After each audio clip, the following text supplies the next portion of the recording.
네, 9월 24일 멤버십 번개 라이브 파트 1 시작하도록 하겠습니다.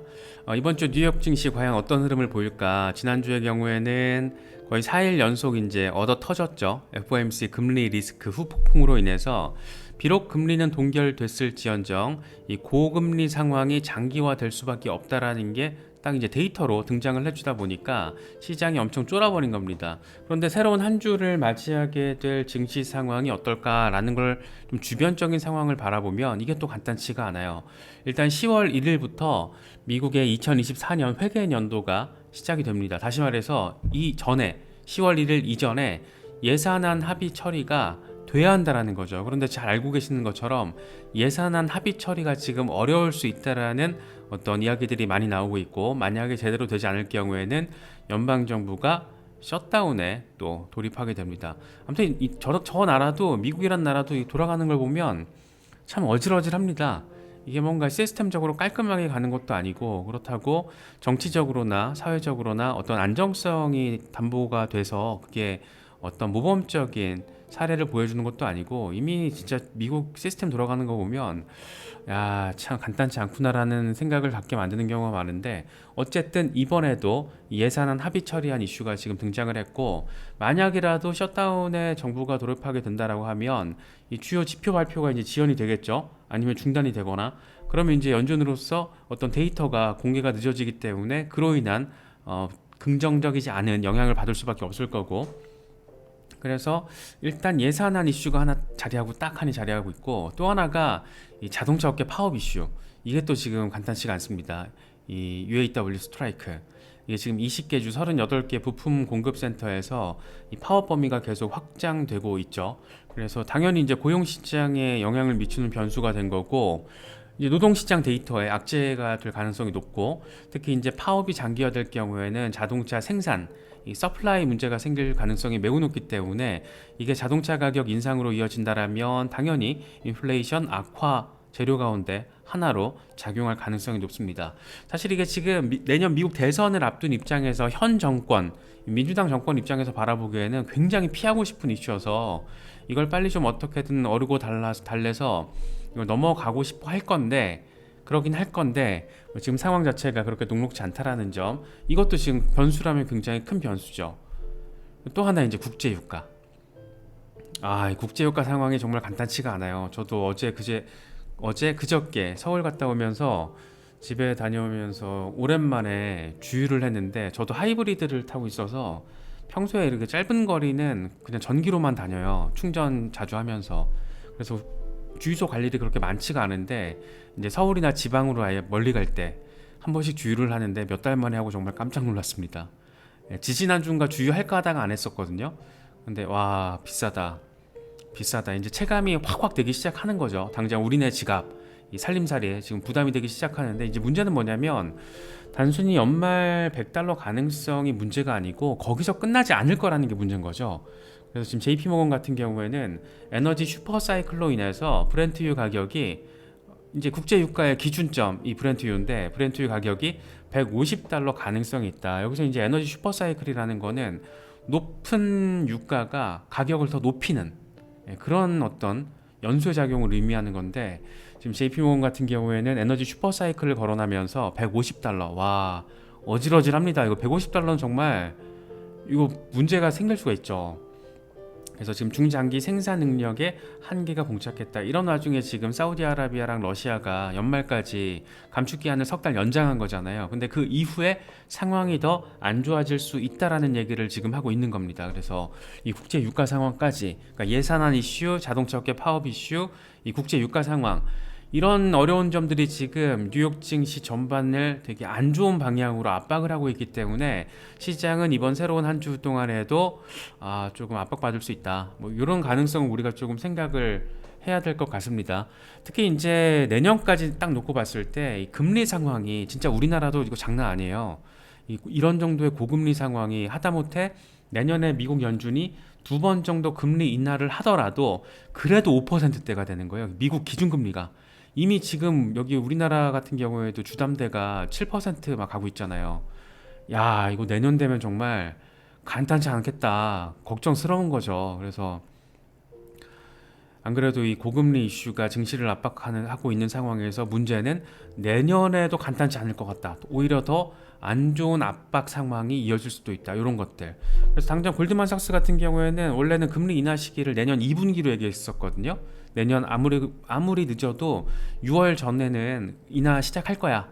이랬던 게 지금 이번에 FOMC 점도표 보고 나서 금리 인하 시기를 내년 4분기로 미룬다라는 거죠. 그래서 야후 파이낸스 같은 경우에는 고금리 상황이 2026년까지 지속될 것으로 보인다. 2024, 5, 6. 와, 어마어마하죠. 굉장히 어질어질한 상황인데 특히 우리나라 같은 경우에는 되게 사회적으로 전반적으로 봤을 때 이 대출이 굉장히 쉬워진 상황이잖아요. 심리적으로 막 50년 주담대 해주고 막 이래버리니까 거의 미친 정책이 막 나와주니까 사람들이 그냥 빚더미에 이 대출을 통해서 내 삶을 꾸려간다? 이 꾸려간다라는 표현은 좀 애매한데 어쨌든 이제 어떤 사람은 그러더라고요. 50년 주담대는 50년짜리 노예 계약하는 거라고.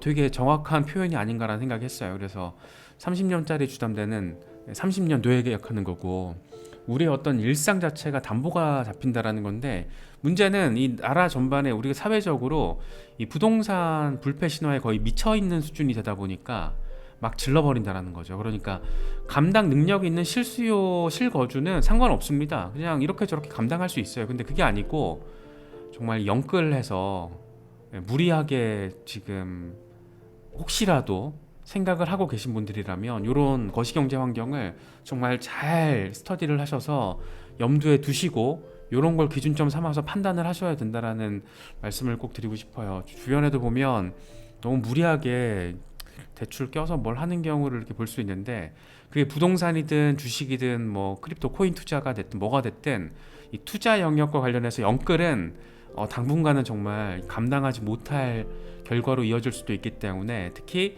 금리 인하 시작 시점이 내년 4분기가 될 수도 있다라는 이 골드만삭스의 전망. 내년에 금리 인하를 하더라도 2번밖에 안 한다. 하게 되면 0.25%포인트씩 2번. 빠져봤자 2번 해서 0.5%포인트 빠져도 5%대 고금리 상황이 유지가 되는 거다. 적어도 내년, 후년까지. 이렇게 생각이 되면 이게 어지러지한 겁니다. 그래서 혹시라도 영끌 뭐 생각하시는 분들 아마 안 계시겠지만 혹시라도 염려스러워서 말씀드립니다. 특히 이제 이런 상황에 대해서 조금 더 이제 현실적으로 와닿는 게 이거죠. FOMC 딱 끝나자마자 연준 인사들이 지금 막 매파적인 이야기들을 쏟아내고 있어요. 이 미셸 보먼 같은 연준 이사 같은 경우에는 기본적으로 대표적인 매파 인사죠. 물가 상승률 2%로 되돌리기 위해서 추가 금리 인상은 필요하다. 특히 에너지 가격이 더 오르고 있고 인플레이션 둔화가 되돌려질 위험이 존재한다. 그러니까 지금까지 몇 달 동안 인플레이션이 조금 완화되는 게 보여졌었는데 에너지 가격 유가 지금 막 오르면서 인플레이션 둔화 상황이 되돌려질 수 있다. 그러니까 반등해서 올라갈 수 있다. 라는 얘기를 하고 있는 거죠. 특히 이제 메리 데일리 같은 이 샌프란시스코 연은 총재 같은 경우에는 비둘기파로 좀 분리가 되는 사람인데 그럼에도 불구하고 이런 얘기를 합니다. 내년에 물가 상승률 2% 하락 가능성 낮다라고 본다. 우리의 임무를 완수하기 위해서 늘 해오던 일을 지속해야 한다. 올해는 메리 데일리 같은 경우에는 FOMC 투표권이 없어요. 그런데 내년 같은 경우에는 이제 투표권이 생기거든요. 이게 그 순번으로 하잖아요. 그래서 지금 메리 데일리 총재의 이런 얘기가 조금 더 현실적인 무게감을 갖는 거죠. 내년 상황 간단치 않은데 내년에 이런 생각의 방향성을 갖고 있는 사람이 FOMC 투표권을 가진다라는 걸로 이제 해석이 되니까 조금 어질어질을 한 겁니다. 그나마 그래도 비트코인의 흐름은 생각보다는 상대적으로 괜찮은 거라고 바라봐야 되지 않나 라고 개인적으로는 좀 생각이 들어요. 지금 증시 막 빠지는 거에 비해서는 비트코인은 그래도 지금 26,500달러가 딱 20일 지수이동 평균인데 여기에 대해서 지금 지지 테스트를 며칠째 벌이고 있는 그런 상황입니다. 그래서 20일 지수이동 평균 지지를 받아주고 이제 50일 단순이동 평균 27,000달러 초반에 자리하고 있는데 거기까지는 좀 우리가 기대할 수 있지 않나 라는 흐름을 보여주고는 있지만 뭐 역시 좀 봐야겠죠. 왜냐하면 거시경제적으로 지금 안 좋은 압박 요인들이 자꾸 포착이 되다 보니까 좀 흐름은 봐야겠습니다만 일단 두 가지 시너리오 방향성을 보자라면 황소 세력이 만약에 27,000달러 부근의 50일 단순이동 평균을 돌파해내서 지지까지 받아준다라면 그러니까 돌파 종가 마감을 해준다라면 28,100달러까지 가능성이 있고 만약에 26,500달러 다시 말해서 20일 지수이동 평균 아래로 빠질 경우에는 24,800달러 리테스트 가능성이 있다. 이런 얘기를 하고 있습니다.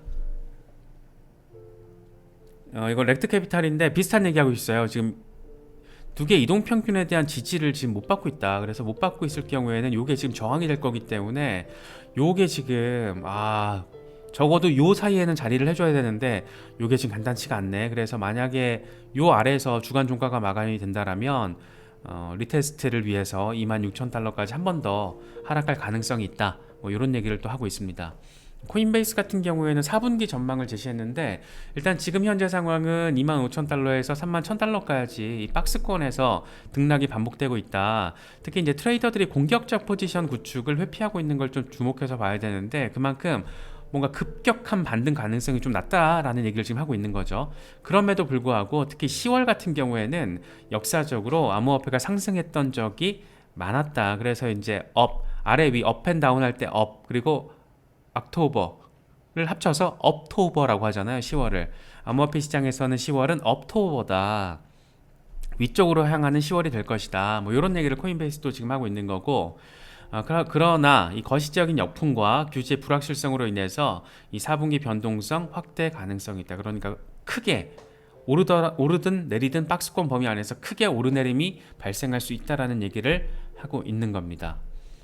특히 이제 우리가 좀 9월에 기대를 했던 게 이 이더리움 선물 ETF의 출시 가능성인데 제임스 세이파트 블룸버그 ETF 전문 애널리스트 같은 경우에는 이더리움 선물 ETF가 10월 20일에 승인이 될 것으로 예상이 된다라고 얘기합니다. 그래서 원래는 10월 3, 4일 정도 얘기를 했었어요. 그 전에는 이제 9월 말 얘기를 했었고 그런데 뭐 상황이 계속 이제 변하는 거니까 ETF 전문 애널리스트들도 이 전망한다라는 게 이렇게 어려운 겁니다. 그러니까 우리 같은 개미들이 뭔가 탁탁 어떤 온전한 팩트에 기반을 해서 전략적인 대응을 한다라는 게 상당히 어렵다. 이런 것들을 또 느낄 수 있는 거죠. 그래서 만약에 10월 중순쯤에 이렇게 이더리움 선물 ETF가 승인이 된다라면 말 그대로 이제 업토버가 될 수 있는 거죠. 업토버. 좀 그런 10월이 좀 우리 앞에 펼쳐질 수 있으면 참 좋을 것 같습니다. 이거는 캡틴 5빅인데 만약에 비트코인이 지금처럼 오르락 내리락 좀 조용한 흐름을 보여준다라면 10월은 알트코인들이 강세를 보이는 달이 될 거야 라는 얘기를 해요. 그래서 특히 이제 이게 알트코인 토탈 마켓캡에서 지금 주간 차트거든요. 주간 차트의 상단 저항이 지금 딱 돌파 지지를 하려고 하는 거예요. 그래서 10월에는 만약에 비트코인이 좀 흐물흐물한 모습을 보일 수 있더라도 그렇게 되더라도 알트코인들이 강세를 펼칠 수 있는 그런 기술적으로 봐도 그런 상황인데 이슈적으로 봤을 때는 또 10월에 이더리움 선물 ETF가 승인될 가능성이 있다라는 점에서 전반적으로 조금 긍정적인 기대 포인트들이 있다. 뭐 이렇게 좀 우리가 바라볼 수도 있지 않나 생각이 듭니다.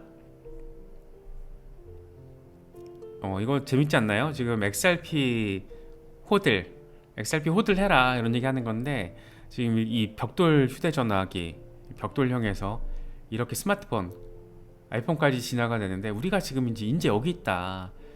여기서 팔아야 되지 않겠어? 뭐 이런 얘기를 하는 건데 파트 2에서 XRP 리필과 관련된 소식들 조금 더 모아서 우리가 살펴보도록 하겠습니다.